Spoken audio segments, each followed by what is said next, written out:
Si tu es tombé sur cette vidéo, c'est parce que tu as des questions ou des défis avec ta pâte. Après avoir formé plus de 900 élèves entre amateurs et professionnels, j'ai voulu condenser les 4 obstacles à la pizza parfaite. Ces 4 obstacles, ce sont les plus récurrents à la maison entre amateurs comme dans un contexte professionnel.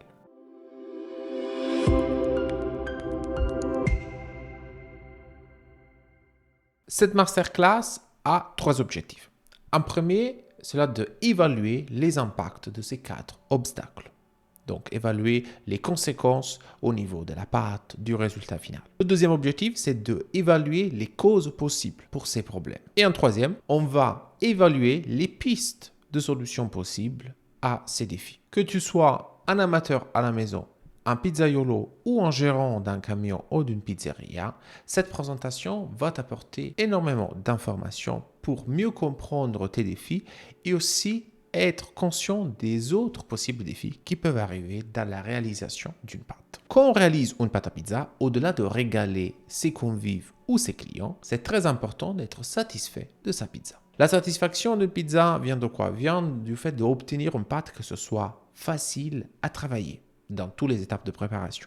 Et surtout, le fait d'avoir une pâte qui n'aille pas de surprise pendant son repos. En plus, on cherche une pizza que ce soit agréable en bouche, au niveau de la texture et du goût, et surtout belle au visuel. Le problème, c'est qu'entre toi et la pizza parfaite, il y a effectivement plusieurs obstacles et défis. Donc, quels sont les 4 obstacles les plus récurrents? Regardons-les ensemble. En premier, on a le défi qui est le plus récurrent et surtout celui qui a les impacts les plus néfastes. Pas seulement d'un point de vue externe, mais aussi d'un point de vue personnel de la perception de son travail. Ça, c'est la manque de régularité. Le deuxième défi, extrêmement récurrent aussi, c'est la difficulté à l'étalage. Une pâte difficile à étaler, c'est une problématique que j'ai rencontrée en formant différents profils de personnes, de l'amateur à la maison jusqu'au pizzaiolo, avec beaucoup d'expérience. La troisième problématique est une manque de légèreté et d'aération. Ici, on va un peu plus dans le détail, surtout au niveau de la pâte, au niveau visuel, mais surtout du rendu en bouche. Et en dernier, on a le pétrissage difficile. Ce qu'on va faire donc maintenant, c'est qu'on va analyser chaque défi et chaque problématique à la fois. On va donc commencer par le manque de régularité. Ça vous est sûrement arrivé d'avoir déjà essayé plusieurs tests. Ici, on a 5 tests de pâte. Et dans ces 5 tests de pâte, on a 2 qui sont aboutis. Donc, on a 2 tests qui sont sortis comme on s'attendait. Une pâte qui est, comme je vous ai dit tout à l'heure, belle au visuel, qui est bonne, facile à travailler. Mais 3 de ces tests se sont ratés. Ratés, bien évidemment, on a fait une pizza, mais convenait pas à ce qu'on s'attendait. Alors, quelles sont les conséquences de cette manque de régularité? Les conséquences sont bien évidemment beaucoup plus importantes dans le contexte professionnel. On a dans un côté la perte de qualité perçue par le client. Si on va servir une pizza d'une manière avec un visuel particulier, avec une texture particulière, qui est un peu celle qui est de notre pizza, et la fois d'après, le client se retrouve avec une pizza différente, il va percevoir ça comme un manque de qualité. Le même client peut décider de ne plus venir parce qu'effectivement, vous ne pouvez pas assurer cette constance et cette régularité dans le produit final. Et en général, je dirais que soit pour l'amateur à la maison ou pour le professionnel, cela veut dire avoir des surprises à chaque fois. À chaque fois qu'on va ouvrir le bac à pâton, à chaque fois qu'on va étaler la pizza, à chaque fois qu'on va cuire la pizza sortira différemment du four. Quelles sont donc les causes de la manque de régularité? Ici, j'ai voulu faire la distinction entre 2 types de causes liées à 2 variations différentes dans notre protocole. Les premières, ce sont les variations importantes au niveau du protocole, des variations qui sont significatives, visibles dans notre façon de travailler. En premier, on a forcément la farine. On peut réaliser en fait le même protocole, mais en changeant la farine. La farine, c'est un des ingrédients qui va impacter majeurement notre pâte, vu son impact surtout sur le gluten et les propriétés élastiques de la pâte. Donc, si on change de farine, on peut s'attendre des variations bien visibles à notre résultat final. En deuxième, on a l'eau. L'eau aussi, c'est un des ingrédients qui va impacter la pâte. Donc, forcément, des différents dosages d'eau, surtout avec des écarts importants, sont pour moi ici classifiés comme des variations importantes au niveau du protocole et qui forcément vont amener à un manque de régularité. Changement important de température et temps. Qu'est-ce que je veux dire avec ça? Je parle ici des changements, par exemple au niveau des températures où on a des écarts importants. Imaginez un protocole 24 heures, donc avec la même durée, mais je travaille une fois à température contrôlée et une autre fois, je travaille à température ambiante. Donc, on a un bon écart de température. Et ça, forcément, ça va impacter le résultat final. Type d'empattement aussi, donc quel empattement j'utilise. Donc est-ce que je fais un protocole 24 heures qui utilise un empattement direct ou je fais un protocole 24 heures avec un empattement BIGA en direct. Donc forcément, cela va changer les propriétés élastiques de la pâte et du coup le résultat final. La cuisson aussi, c'est peut-être un des points très négligés parce que varier, changer les temps et températures de cuisson va avoir un impact important sur le résultat final. C'est la texture, c'est la coloration. Donc ça, forcément, doit être pris en compte quand on analyse toutes les causes de la manque de régularité. De l'autre côté, on a les variations les moins visibles, peut-être les plus difficiles à voir et surtout les variations desquelles on est souvent moins conscient parce qu'on les voit moins. Donc la première variation moins visible, c'est une différence dans l'exécution du pétrissage. Ce qui est intéressant de remarquer ici, c'est qu'effectivement, les 4 défis, les 4 problématiques sont interconnectés. Ça, c'est normal. Quand on pense à la pâte, on ne peut jamais penser qu'un élément est complètement séparé de l'autre. Donc, il faut toujours considérer tous les éléments de la pâte, dont ces 4 défis qu'on analyse, comme interconnectés. Donc, le pétrissage, on le retrouve ici. Effectivement, des différences d'exécution du pétrissage, cela peut être l'utilisation des vitesses, le temps, souvent les températures. Cela va impacter notre pâte, va impacter notre résultat au niveau de la formation du gluten et cela, c'est une variation difficile à voir. Deuxième point, ce sont les différences de température pendant le protocole. Déjà mentionné ça plusieurs fois dans plusieurs vidéos, en plusieurs situations. La température, c'est un paramètre fondamental à connaître et à maîtriser. Et du coup, des différences de température peuvent avoir lieu dans le protocole et cela va impacter effectivement notre pâte. Et cela, c'est une des raisons effectivement qui peut impacter la manque de régularité. Donc, quand on regarde les variations les moins visibles, ça veut dire que même si on pense de suivre exactement le même protocole, ces variations peuvent survenir et du coup influencer le résultat final. Ça, c'est vraiment le scénario le plus difficile. Donc, qu'est-ce que cela veut dire? Ça veut dire que si on reprend l'exemple au début, donc disons on a réalisé 5 tests avec le protocole 48 heures, et si je ne fais pas attention à ces variations qui sont moins visibles, je peux avoir une manque de régularité et du coup avoir uniquement 2 fois une pâte maîtrisée, une pâte qui réussit bien. Même chose si je réalise par exemple un protocole 24 heures, même temps, même température, tout est pareil, je n'ai pas changé l'hydratation, je n'ai pas changé la farine, et j'ai quand même des variations, un manque de régularité, ce qui m'amène à avoir seulement une fois un résultat convenable. On vient maintenant à la difficulté d'étalage. La définition difficulté d'étalage est relativement générique. Et c'est pour ça que j'ai identifié 2 scénarios possibles qu'on peut avoir au moment de l'étalage. Premier scénario, c'est une pâte difficile à étaler qui revient. Dans mon expérience, c'est vraiment le scénario le plus récurrent entre les amateurs et les professionnels. Dans ce cas, on a comme conséquence une perte de temps. Forcément, une pâte qui est plus difficile à étaler va prendre plus de temps pour la étirer à la taille désirée. On a une perte de légèreté. Attention à ce point parce qu'on va l'analyser comme un défi en lui-même plus tard. Dans ce cas, on se retrouve avec une pâte qui est plus dense et plus épaisse. Et un dernier, on a une pizza qui est de petite taille. C'est normal. Le fait qu'on peut ne pas arriver à étaler correctement notre pizza à la taille désirée, ça nous fait une pizza plus petite. Ce qui peut être vraiment un danger pour un professionnel parce qu'effectivement, on a des assiettes ou des cartons avec une taille spécifique, 30 ou 33 cm, et on se retrouve donc avec une pizza qui fait peut-être 24, 27 et ce qui va forcément déranger aussi le client. Une vidéo pour montrer ce scénario, c'est ce qu'il y a de mieux. Donc ici, on a une pâte effectivement que j'ai répliquée avec un gluten qui a amené une pâte difficile à étaler, donc élastique, qui revient. Vous voyez, ça c'est la première partie de l'étalage direct dans la semoule. Malgré le fait que je suis en train bien d'appuyer et d'étaler, la pâte, elle, ne va pas trop prendre de la taille. Pareil sur les points, je commence à la travailler, elle reste encore petite. Donc ça, c'est vraiment un signe de cette pâte qui revient et qui a de la résistance.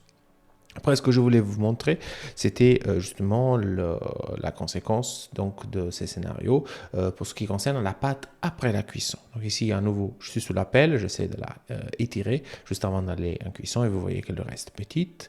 Mais ce qui est intéressant, comme je vous disais, c'est de regarder la pâte après cuisson. Voilà donc une pâte qui reste petite. Le patron était censé faire 30 cm et on est aux alentours de 25 cm. De l'autre côté, on a une pâte qui est trop extensible ou trop faible. Donc ça, c'est le deuxième scénario.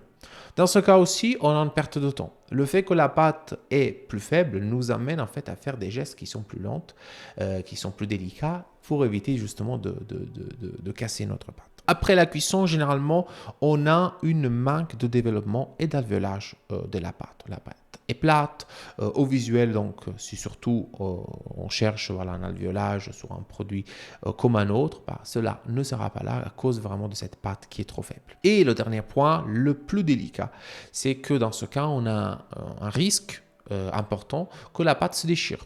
Elle peut se déchirer, par exemple, pendant l'étalage à lui-même, une fois qu'on va bouger la pizza sur la pelle ou même quand on va la travailler dans le four. Donc vraiment un risque qui peut être très dangereux, souvent plus dans un contexte professionnel que dans un contexte amateur. Dans la pratique, donc, ce scénario donne une pâte comme celle que vous voyez dans la vidéo. On a une pâte que déjà dans le bac présente des bulles, donc avec un gluten qui manque du coup de la résistance et de l'élasticité.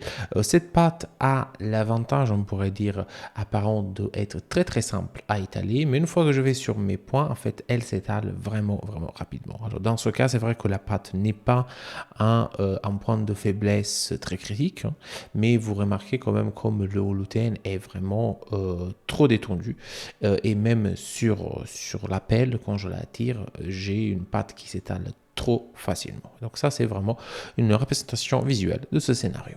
Il faut souligner ici que dans les deux cas, donc dans le cas d'une pâte difficile à étaler ou d'une pâte trop extensible et faible, on va souvent avoir toujours une pâte collante. Donc le fait d'avoir une pâte qui n'a pas les bonnes propriétés élastiques pour se faire étaler, on reviendra bien évidemment sur ce point de l'élasticité de la pâte, va nous donner une pâte collante. Donc derrière ce défi, derrière cette problématique de la difficulté à l'étalage, c'est là d'avoir une pâte collante.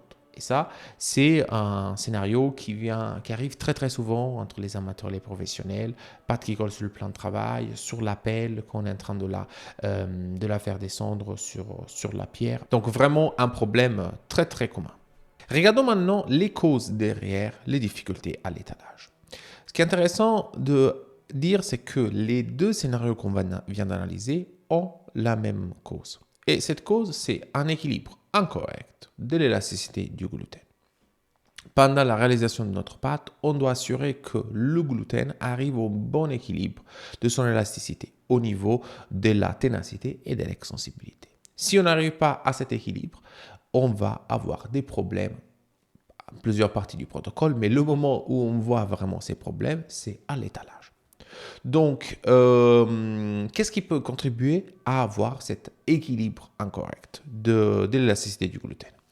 Voici une liste, voici donc la liste. En premier, on a un choix incorrect des temps et des températures de fermentation. Ça, c'est peut-être un des problèmes les plus récurrents parce que le protocole n'est pas adapté au produit qu'on est en train de réaliser. La farine aussi a un rôle important sur le gluten. Les protéines de la farine, c'est ce qui va impacter le gluten. Donc, si on ne choisit pas la farine adaptée à notre produit, on peut se retrouver avec un mauvais équilibre du gluten. L'hydratation aussi, donc le dosage de l'eau va impacter le gluten et du coup, si on ne choisit pas la bonne quantité d'eau en fonction du protocole de la farine, mais en général aussi du produit, on va avoir aussi un problème au niveau de l'équilibre. Et pour le dernier point, c'est le calibrage du préferment. Chaque préferment qu'on réalise, que ce soit un biga ou un polish, dans les dosages et dans les temps de repos, doit être calibré pour impacter positivement et dans la bonne direction l'élasticité du gluten. Si on calibre mal notre préferment, on risque du coup d'avoir un déséquilibre du gluten. Et on passe maintenant au troisième défis. La manque de légèreté et aération. On l'a déjà mentionné en précédence par rapport à l'étalage, mais j'ai voulu vraiment le séparer parce que souvent, même avec un étalage qui se passe bien, on peut avoir ce défi. Okay. Donc, manque de légèreté et aération.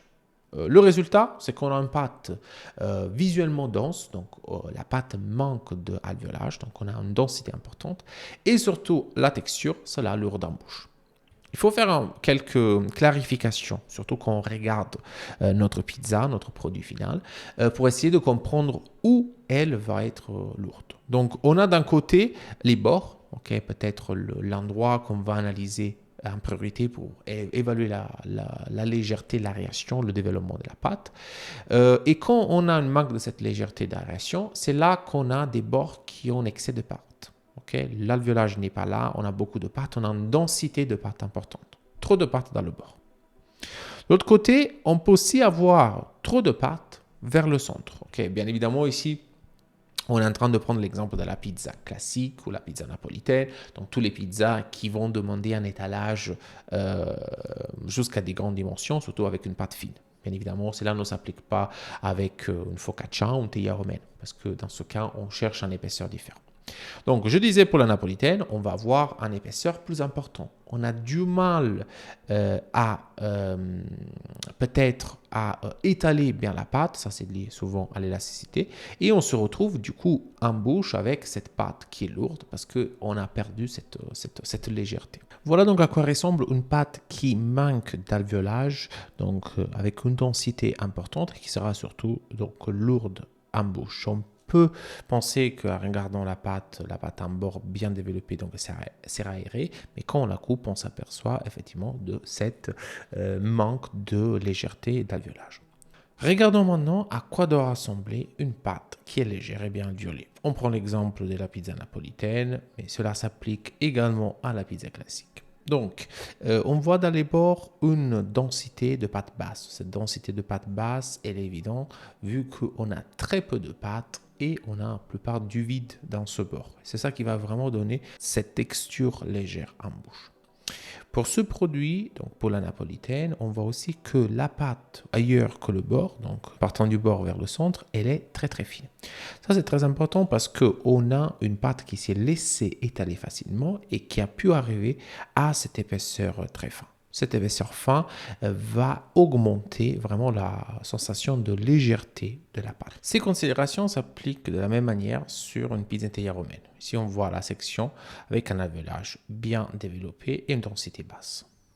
Qu'est-ce qui amène donc à une perte de la légèreté de l'aération dans les bords ou au centre de notre pizza? On va regarder un par un. Donc, ce qui se passe dans les bords, c'est qu'on a un excès de pâte, donc un manque de légèreté d'aération à cause de deux éléments. En premier, on a un gluten pas équilibré. Okay? Le manque d'équilibre au niveau de l'élasticité du gluten, on a vu que c'est aussi la cause d'une pâte difficile à étaler. Et ça, c'est vraiment le point commun entre la manque de légèreté d'aération et la difficulté à l'étalage. Donc, si on a un gluten pas équilibré, on se retrouve avec une pâte qui manque d'alvéolage dans les bords, mais surtout la section de la pizza. À nouveau, ici, on parle des bords de la napolitaine, mais si c'est une teglia romaine ou une focaccia, on parle là, le gluten pas équilibré, c'est ce qui amène au manque de légèreté aération. Deuxième cause à l'excès de pâte dans les bords vient plutôt de l'étalage. Quand, par exemple, on laisse trop de pâte dans le bord, donc au moment de l'étalage, que ce soit en napolitaine ou teglia romaine, donc on ne va pas bien étaler la pâte. Et du coup, on laisse une densité plus importante. Donc, même si peut-être le gluten a le bon équilibre, on peut se retrouver avec une pâte lourde si on n'étale pas correctement. De l'autre côté, au centre, qu'est-ce qui se passe? Donc, si on a une pâte avec une épaisseur plus importante, c'est parce qu'on n'est pas arrivé à bien l'étaler. Et ça, c'est lié souvent, très très souvent, à un gluten trop élastique et tenace. Venons maintenant au dernier défi, pétrissage difficile. Encore une fois, définition générique. De quoi on parle exactement quand on parle de pétrissage difficile? On parle du scénario quand on a un réseau du gluten qui ne se forme pas correctement lors du pétrissage. Un gluten mal formé ressemble à ça. Manque de tenue, de force, d'élasticité, vous voyez comme il s'y déchire facilement. Le réseau en fait doit être plutôt comme ça, bien élastique, surtout capable de former ce voile. Donc, quelles sont les conséquences? D'un côté, on a une pâte qui sera difficile à travailler, pas seulement pendant le pétrissage, donc pour le pétrin, pour le robot ou à la main, mais aussi après le pétrissage dans les phases de travail, par exemple des rabats, et surtout dans les phases de manipulation, le boulage comme l'étalage. Donc, pétrissage incorrect a un impact vraiment sur toute la recette. Une autre conséquence, c'est le fait que la pâte a une difficulté à retenir l'eau.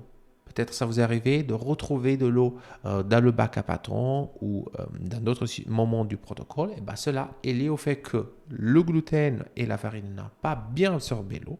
Et du coup, cette eau va s'échapper et la pâte a cette difficulté à retenir l'eau. Et en général, tous les liquides. Et dernière conséquence, c'est le développement incorrect du gluten, surtout qui va impacter l'équilibre de la structure dans les phases suivantes.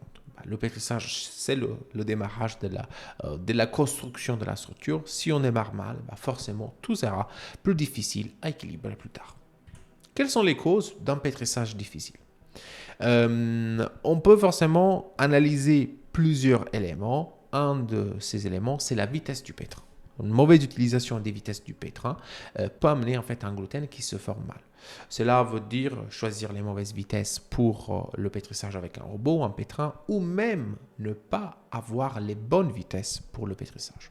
Deuxième point, c'est la gestion erronée des températures. La température a un impact sur la pâte, mais surtout sur le pétrissage. Donc, ne pas choisir correctement les températures, surtout des ingrédients, va impacter la réussite du pétrissage. Et enfin, on a l'insertion de l'eau. L'eau, c'est un peu l'ennemi numéro un du pétrissage. Donc, si on ne dose pas bien l'eau, si on ne la ajoute pas correctement dans les différentes phases de pétrissage, en fonction surtout du produit qu'on réalise, le gluten peut être impacté négativement. Quel est donc le point commun derrière ces 4 obstacles à la pâte parfaite? C'est le gluten. Derrière les causes de ces 4 défis qu'on a analysés jusqu'à maintenant se cache un manque de maîtrise du gluten. Le gluten, en fait, impacte 3 éléments essentiels de la pâte. La texture de la pâte en bouche, entendu surtout comme la différence entre la légèreté et une pâte lourde, l'alvéolage des bords et aussi la réponse de la pâte au pétrissage et à l'étalage. C'est-à-dire comment le gluten se laisse travailler et surtout l'élasticité au moment de l'étalage. Ce qui est très intéressant à savoir, c'est que ces considérations qu'on a analysées jusqu'à ce moment vont s'appliquer à toutes les pizzas qu'on peut réaliser à base de farine, eau et donc du gluten. Donc ici, on a toutes les pizzas italiennes, un peu les plus diffusées, qui vont répondre à ces mécanismes et à ces problématiques. La napolitaine, la pizza classique, la romaine scrocchiarella, les pizzas à haute hydratation comme la teglia romaine et la pala romaine, et aussi la focaccia. Petite précision, ce qui va rajouter encore un niveau de complexité à ce discours, c'est que chaque type de pizza qu'on vient de mentionner va demander un type de gluten spécifique. Donc, toutes les considérations qu'on a effectués jusqu'à maintenant vont se décliner différemment en fonction du produit qu'on réalise. Certes, certains produits ont des similarités évidentes, mais si on parle d'un produit à moyenne hydratation, basse hydratation, haute hydratation, comme peut être la napolitaine, la focaccia ou la teglia romaine respectivement, et dans ces cas, le gluten pour chaque pizza va avoir des propriétés élastiques très différentes. Recherchons donc les solutions pour ces 4 défis à la pâte parfaite. Donc, la première étape, c'est de comprendre le gluten. Il faut en fait comprendre que le gluten dans notre pâte évolue constamment pendant le temps de repos. Et surtout, il va varier et changer ses propriétés. Donc, si on prend une représentation de ce qui est un protocole générique, donc qui peut être un protocole direct, indirect, avec des pouces complémentaires en plaque, bref. Un repos générique, on a la phase de pétrissage, le temps de repos, sans la division des différentes fermentations, donc vraiment pour être le plus générique possible, et après on a l'étape de cuisson. Et du moment qu'on pétrit notre pâte, au moment qu'on va la cuire, notre gluten, notre pâte va évoluer. Et ça, c'est une notion fondamentale à connaître si on veut déjà démarrer la recherche des solutions dans la bonne direction.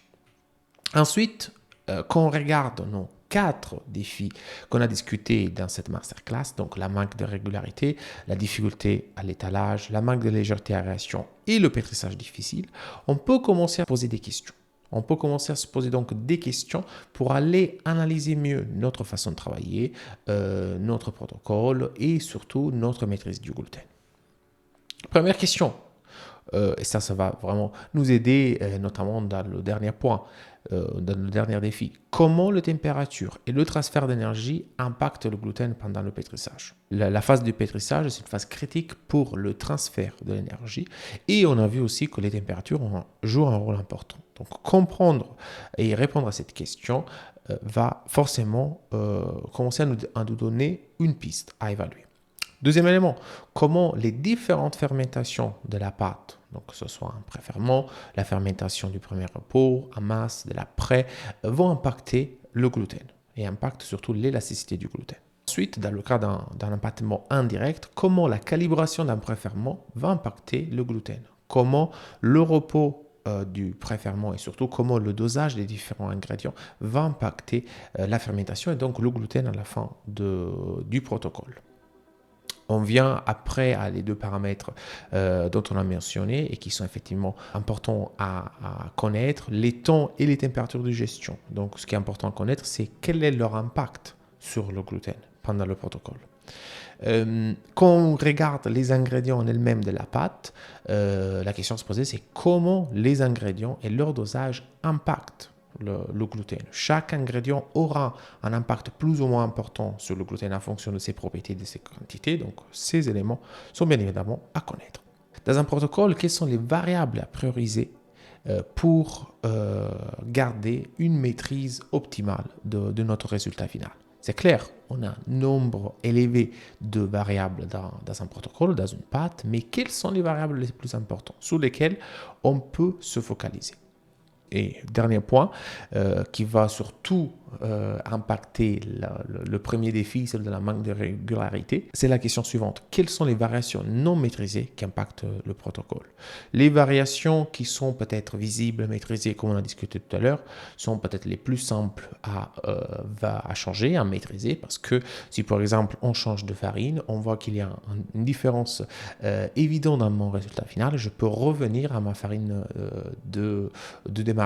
Mais si on effectue le même protocole avec tout pareil, il y a des variations, il y a forcément des variations non maîtrisées qu'on ne voit pas et du coup qui vont nous donner cette différence. Donc la solution au problème, on l'a dit, je le répète ici, c'est la maîtrise et le contrôle du gluten. C'est quand en fait on maîtrise l'évolution du gluten, qu'on maîtrise les propriétés élastiques du gluten ensemble avec tous les autres points qu'on a vus dans les questions précédentes. Quand donc on maîtrise et on contrôle le gluten, on aura en fait les 4 défis, les 4 problèmes résolus. On aura donc la régularité dans notre pâte, peu importe les conditions, peu importe le protocole, même si c'est le même protocole, on arrive à avoir toujours le même résultat. Okay, c'est ça un peu le but, surtout quand on réalise une pâte, pouvoir contrôler de manière efficace ce qu'on fait et pouvoir l'adapter à nos besoins. La maîtrise du gluten nous permet aussi d'avoir la pâte avec la bonne extensibilité à l'étalage. Okay, cette extensibilité est forcément différente en fonction du produit qu'on réalise, mais le but c'est toujours d'arriver à un bon gluten équilibré et suffisamment extensible à l'étalage. La légèreté de la réaction, on a bien compris que avoir un produit léger et aéré, c'est un signe de qualité, donc d'un bon gluten. Et quand on maîtrise et on contrôle le gluten, on peut arriver à ce résultat. Et aussi, au moment du pétrissage, maîtriser le gluten va nous garantir un réseau qui est toujours bien formé, qui sera prêt pour les phases suivantes. Il y a forcément aussi un autre avantage un peu indirect de la maîtrise du contrôle du gluten, et cela est lié au fait de pouvoir enfin comprendre ce qu'on fait. Comprendre en fait le pourquoi des pratiques qu'on met en place dans notre protocole. Et comme on a discuté jusqu'à maintenant, cela va nous aider à éviter les mauvaises surprises. Une fois que j'ouvre mon bac et je maîtrise le gluten, j'aurai plus de mauvaises surprises au niveau des pâtons, au niveau de la pâte pendant ce protocole. Si tu es arrivé jusqu'à ce point de la masterclass, ça veut dire que peut-être un ou plusieurs de ces défis te parlent et effectivement, tu les rencontres dans tes pratiques. Donc maintenant, laisse-moi te parler un peu de moi et comment je peux t'aider. Si tu ne me connais pas, moi c'est Sergio de Un Napolitain dans les Alpes et je suis là pour t'accompagner vers la réussite. Depuis 2021, l'École Nouvelle de Pizza forme et accompagne les professionnels et les amateurs des pizzas italiennes. Si donc tu souhaites te perfectionner et tu rencontres peut-être un ou plusieurs des défis qu'on a vus dans cette masterclass, le but c'est de t'accompagner et de te former sur 2 niveaux. Premier, c'est d'évaluer et optimiser tes protocoles et tes pratiques. Surtout pour les professionnels, les services de formation sont individuels et vont te permettre justement de rentrer vraiment dans le détail de ta façon de travailler. Et deuxième point, le but c'est de te transmettre les connaissances techniques et pratiques qui sont indispensables pour maîtriser le gluten et la pâte. On a vu dans cette masterclass que les défis les plus communs viennent d'un manque de maîtrise et de contrôle du gluten. Donc, si tu maîtrises le gluten et si donc tu maîtrises ta pâte, tu auras un résultat qui est régulier, qualitatif et surtout cela te permettra de comprendre le pourquoi de ce que tu fais. Dans l'école nouvelle de pizza, plus de 900 élèves entre professionnels et amateurs étaient formés. Et ils étaient plus de 200 professionnels à bénéficier de ces formations et accompagnements individuels. Si tu veux découvrir plus sur comment je peux t'aider à avancer, à te perfectionner et améliorer tes connaissances et surtout ton produit, je te laisse un lien ici en bas pour prendre directement contact avec moi. J'espère que cette masterclass était utile pour toi. Laisse-moi tes questions en commentaire. Il ne me reste plus qu'à te souhaiter ciao et buona pizza.